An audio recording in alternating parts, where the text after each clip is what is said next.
Good morning, student. My name is Vrinder Singh, and today we are doing 8th class math. We are going to start chapter 5, data handling. What is the meaning of data handling? Data handling का meaning है हमें कोई भी अगर data दिया हुआ है, किसी चीज़ के रिगार्डिंग दिया हुआ है, कोई स्टूडेंट के रिगार्डिंग दिया है या किसी भी चीज़ के रिगार्डिंग कोई भी डाटा है, उसको डिफरेंट वे से हम हैंडल करें, मीन्स उसको रिप्रेजेंट करें ताकि उसमें से हम कुछ ना कुछ कंक्लूजन निकाल सकें। ठीक है, तो अब फर्स्ट ऑफ ऑल डाटा क्या चीज़ है हमारे पास? The information collected in all such cases is called data. All such cases का मतलब क्या है कि जो लिखा हुआ है run made by batsman, number of wicket, ठीक है, marks scored by the student, number of story books read by the each of your friend, ये सारा डाटा, ठीक है, ये जो इन्फॉर्मेशन है इसको हम डाटा बोल देते हैं। और इसको अलग अलग जो वेज के से हम रिप्रेजेंट कर सकते हैं, ग्राफिकली भी रिप्रेजेंट कर सकते हैं और हम टेबल्स में भी रिप्रेजेंट कर सकते हैं। जैसे ग्राफिकली डाटा को रिप्रेजेंट किया जाता है, हमारे पास फर्स्ट आता है पिक्टोग्राफ। पिक्टोग्राफ में आपको कुछ पिक्चर्स बना के डाटा को शो किया जाता है, ठीक है। जैसे ये कार्स बनी हुई हैं यहाँ पर, ठीक है। कहते हैं कि जो ये डाटा है ये मंथ दे दिए और उसके सामने जो जो हमारे पास कार्स की जो काउंटिंग है वो उसके सामने लिखी हुई है, ठीक है। तो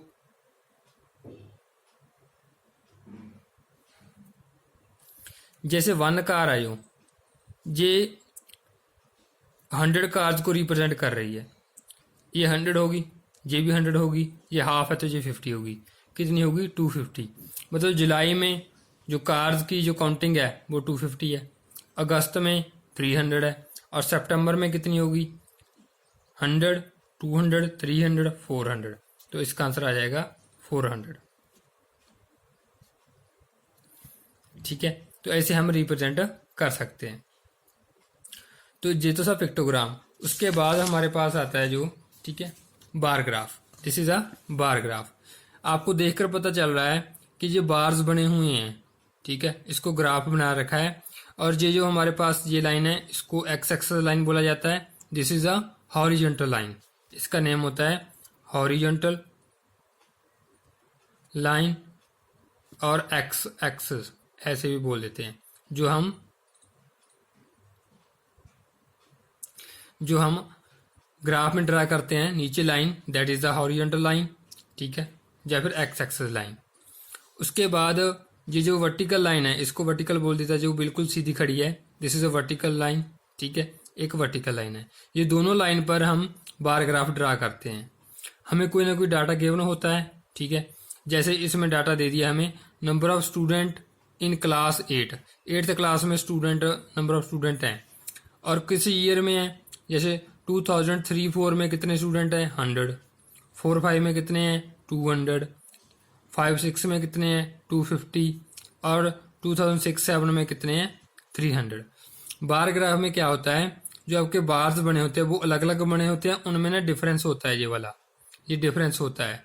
तो अलग अलग बार ड्रा करने होते हैं और बीच में स्पेस छोड़नी होती है उनकी। तो एक और बात, जो नंबर ऑफ थिंग्स होती हैं, नंबर ऑफ थिंग्स वो कुछ भी हो सकते हैं, स्टूडेंट हो सकते हैं, पीपल हो सकते हैं, कुछ भी हो सकता है। जो नंबर ऑफ थिंग्स हैं वो ये वर्टिकल लाइन पे आती हैं और जो नेम होते हैं किसी चीज का, ठीक है, बार ग्राफ में वो यहाँ पर आती है। तो ऐसे ही बार ग्राफ ड्रा किया जाता है। तो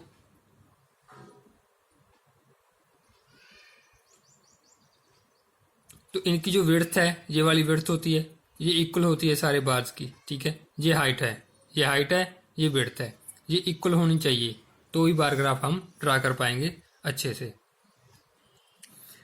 उसके बाद डबल बार ग्राफ आ जाते हैं। डबल, एक ग्राफ में डबल जो हम टाइप्स को शो करना चाहें, ठीक है। जैसे इसमें क्या दिया है, marks obtained by the student. Marks obtain किए गए हैं, मैथ साइंस सब्जेक्ट आ गया सभी में, ठीक है, हिंदी आ गया। लेकिन ये जो वाइट वाले हैं ये 256 के हैं, ईयर के 2005-6 के, और जो ब्लैक वाले हैं वो किसके हैं 2006-7 के। तो दो बार ग्राफ आ गए। मैथ में 2005 में कितने आए थे, ये आए थे 30, और 2006-7 में कितने आए हैं, वो 60 आए हैं मैथ में। सेम साइंस में दोनों शो किए, सेम आपको इंग्लिश और हिंदी में। ठीक है, ये वो डबल बार ग्राफ्स हो गए। ड्रा वैसे ही करने हैं, ये कुछ एग्जांपल्स दी हुई हैं हमें। उसके बाद आता है हमारे पास ऑर्गेनाइजेशन ऑफ डाटा। ठीक है, ऑर्गेनाइजेशन ऑफ डाटा का मीनिंग क्या है कि आपको एक रा डाटा दिया जाता है। रा मतलब होता है कच्चा। ठीक है, रा डाटा मीनिंग है कि ग्राउंड लेवल पे बिल्कुल आपको कुछ डाटा दे दिया, उसका आगे टेबल्स बनाने। ठीक है, उसको ऑर्गेनाइजेशन ऑफ डाटा बोल देते हैं। जैसे हमारे पास ये टेबल बना हुआ है एक। ठीक है, ये टेबल बना हुआ है, हमें क्या दे दिया, इसका रॉ डाटा क्या दे दिया, art, math, science, English and mathematics, art, English, ये सारा कुछ दे दिया।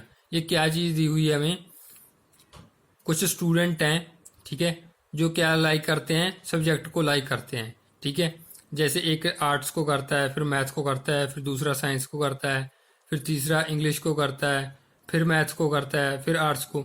ये अलग अलग स्टूडेंट के हमें दे दिए कि वो कौन से सब्जेक्ट को लाइक करते हैं, यहाँ से लेके यहाँ तक। ठीक है, ये काउंटिंग में कितने होंगे हम काउंट करके पता कर लेंगे इनको। ठीक है, और ये जो सब्जेक्ट लिखे हुए हैं ये स्टूडेंट के द्वारा लाइक किए जाते हैं कि कोई बच्चा आर्ट को करता है, कोई मैथ्स को करता है। अब हमको ये नहीं पता कि कितने मैथ्स को करते हैं, कितने साइंस को करते हैं, तो उसको हम पता करने के लिए इस रॉ डाटा को ऑर्गेनाइज कर देंगे टेबल में विद द टैली मार्क्स। ठीक है, अब आते हैं हमारा जो मेन काम है टैली मार्क्स, जो क्वेश्चन हमारे एक्सरसाइज में आने हैं।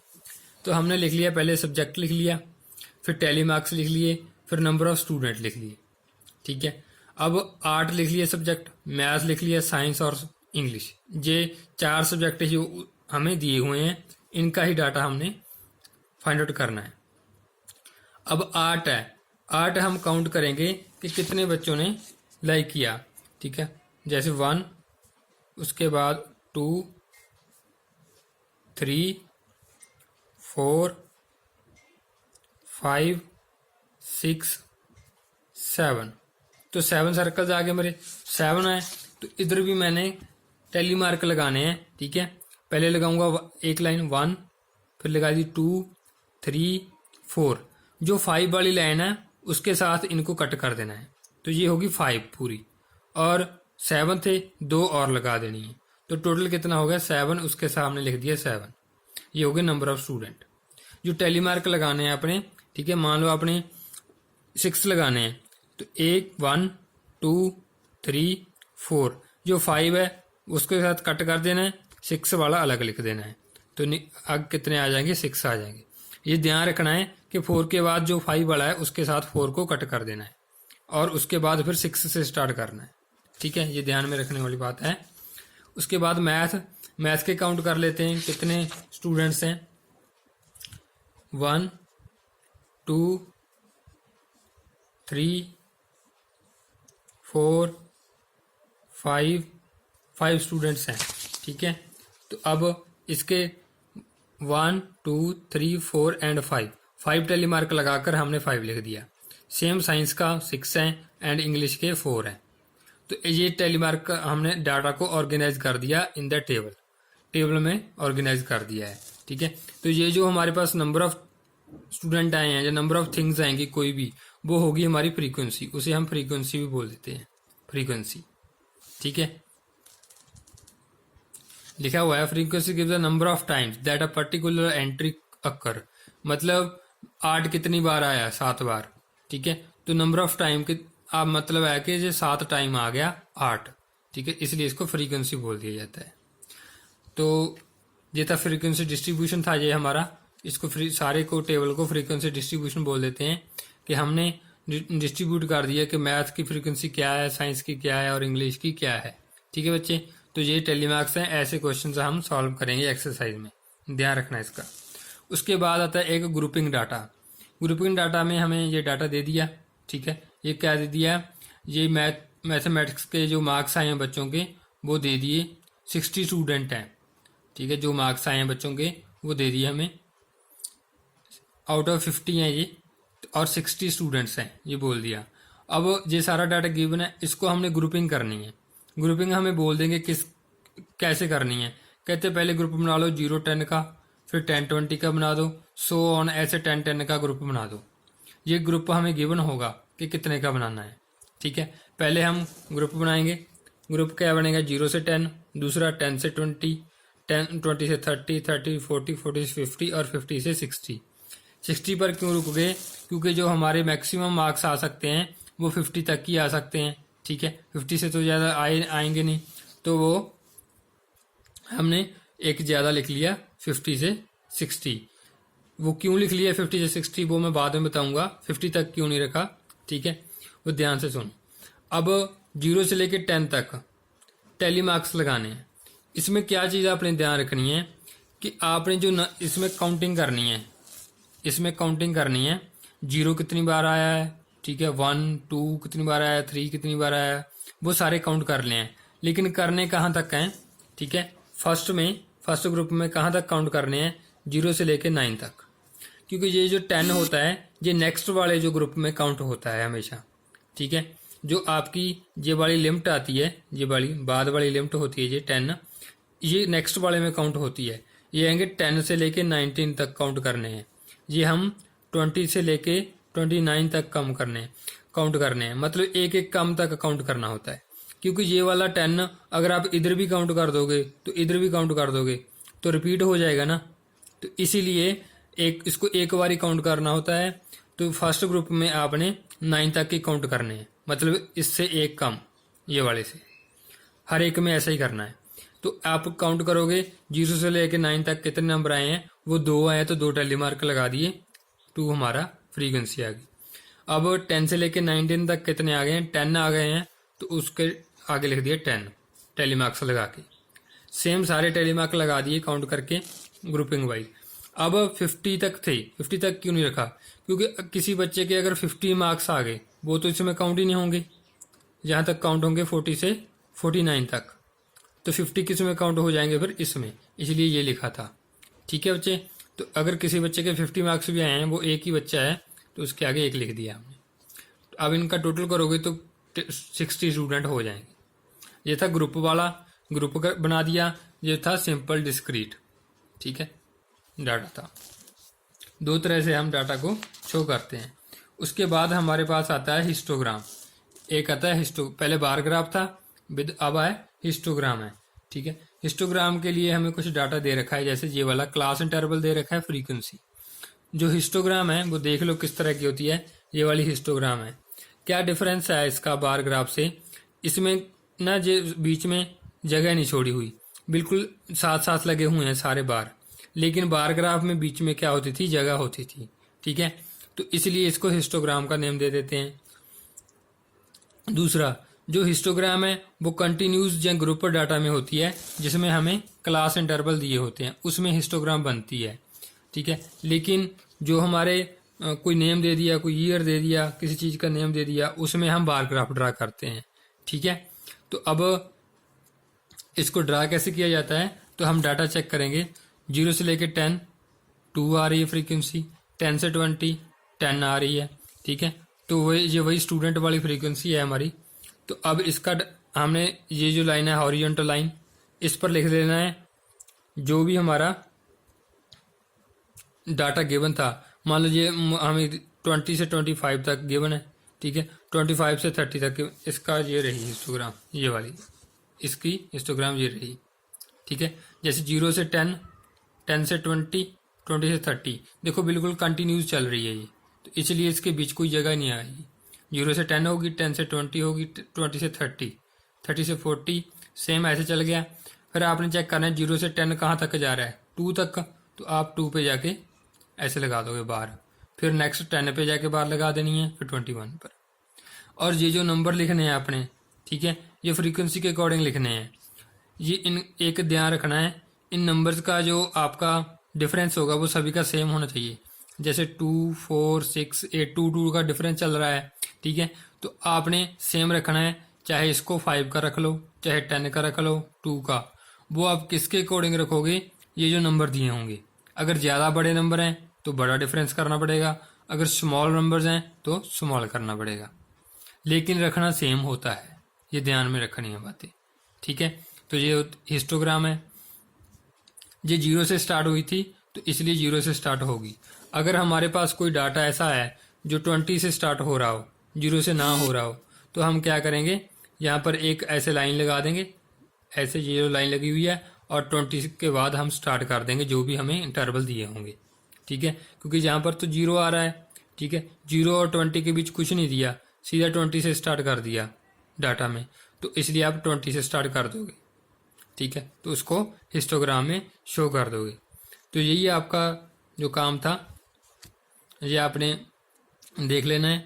तो अब आपको मैं ब्रीफली बताना चाहूँगा कि आपने कौन कौन सी चीज़ों का ध्यान रखना है।